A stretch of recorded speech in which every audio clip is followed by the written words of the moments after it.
तो ये नया साल का पहला दिन। और सबसे बड़ी चीज है, हम लोगों का जो जितना पर्व त्योहार है सब साइंटिफिक प्रूफ है। उस समय जो है हम लोगों का क्या होता है, सूर्य भी जो है दक्षिणायन से उत्तरायण की ओर, एक्चुअली परफेक्ट नया साल उसी समय होता है। इसीलिए हम लोगों के पूर्वजों ने, जो हम लोगों का पुरखा हैं, वो सही में उसको नया साल घोषित किया था कि वही नया बछर है। वैसे 1 जनवरी मनाता है, कोई पहला वैशाख मनाता है, लेकिन हम लोगों के लिए वही नया साल है। फिर उसके बाद हम लोग सीधा चल जाते हैं, वो जितने हल जोतने का समय होता है, फिर हम लोग रोहन माटी लाते हैं। वो भी हमारा 12 मास का 13 पर्व है।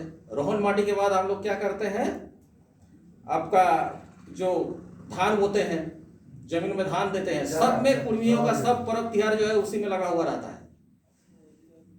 रोहन में ही हम लोग देते हैं। और सबसे बड़ी बात है कि रोहन में और एक तो चीज हम लोग का जैसे नहीं जानते सब, एक तो रोहन फल होता है, आषाढ़ी फल भी कोई बोलता है, उस दिन खाने के रिवाज है। उसमें भी है कि अभी बोटानी से उसको भी प्रूव कर दिया है कि सबसे ज्यादा जो है मेडिसिनल गुण उस रोहन फल में रहता है। और वो इसलिए खाता है कि उसको उसके बाद से हमेशा कादो पानी में रहना पड़ेगा हमको, वो कुर्मी लोग जानता था।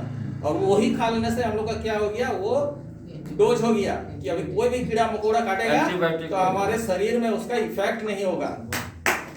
ये सबसे बड़ी बात है। तो ये एक एक चीज जो आविष्कार है, हम लोग अभी रोहन फल नहीं खाएंगे और बोलेंगे रोज बुखार पड़ रहे हैं, तो भाई पढ़ोगे जब पूर्वज का जमीन एक कोदाल नहीं छोड़ोगे यार, पूर्वज का संस्कृति को छोड़ दोगे, तब तो सब खत्म हो जाएगा। जमीन के समय सब बोलेगा कि ये हमारा जमीन है, एक कोदाल भी आके देखो, चौटा के देखो कैसे चटा सकते हो, कैसे ले सकते हो। और जब संस्कृति की बात होता है, अरे छोड़ो ना, ये समझ कौन करता है, ये हो गया, ये पहले जमाना का था। पहले जमाना का जब था, दादा पुरखा का जब जमीन नहीं छोड़ रहे हो तो संस्कृति क्यों छोड़ रहे हो? संस्कृति जिस तरह जमीन का रखवाली करना है, उसी तरह अपना संस्कृति को भी बचा के रखना है। फिर ये धान बोने के टाइम के बाद क्या हो गया, फिर हम लोग नया पौधा उसमें उगाएंगे, उसके लिए फिर आषाढ़ी पूजा करते हैं। आषाढ़ी पूजा के बाद फिर धान का काम जब थोड़ा सा एक विराम हो जाता है, फिर हम लोगों का क्या हो जाता है, उस समय थोड़ा रेस्ट जब मिलता है, तब करम का पर्व आता है। भाई बहन का एक्चुअली में जो पर्व है, आदमी करम में बहुत सारा कहानी है, लेकिन वो जो चारा उगाने वाला जो है, जावा डाली हम लोग जिसमें बोलते हैं, हम लोग को बहन लोग उसमें सीखती है कि कैसे हम लोग उसमें नया पौधों को उगाए। उस 9 दिन उसमें जावा देके करती है। करम के बाद जितिया, फिर आगे हम लोगों का जो आ जाता है कि सोहराई में देखिए कुर्मी एक ऐसा जाति है जो, क्योंकि हम लोग जब हाल बैल उसमें चराए, तो हम लोगों की जब खेती का उपज किए वो हमारे बच्चों के लिए किए या फिर हमारे सब के लिए किए, जो और हमारे है कुटुंब बटुंब। लेकिन वो हाल चलाने में आपको बैल सब भी जो साथ दिया था, उसको भी हम लोग उस दिन सम्मान देते हैं उस सहाय में।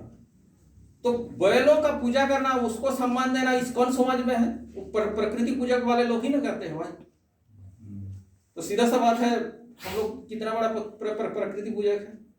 फिर जब धान को लाते हैं, वो डीनी माई को वहां से लाते हैं टुसु के रूप में, फिर हम लोगों का धीरे धीरे मकर मनाते हैं, क्योंकि वो सबसे हम लोगों का खुशी का दिन रहता है कि चलो यही लास्ट है, हम लोग इतना अपना उपज उठाए और अभी खुशी मनाए। इसीलिए मकर सबसे बड़ा हम लोगों के लिए पर्व हो जाता है और सबसे खुशी उसी में मनाते हैं। फिर हम लोगों का नया साल चालू हो जाता है। तो यही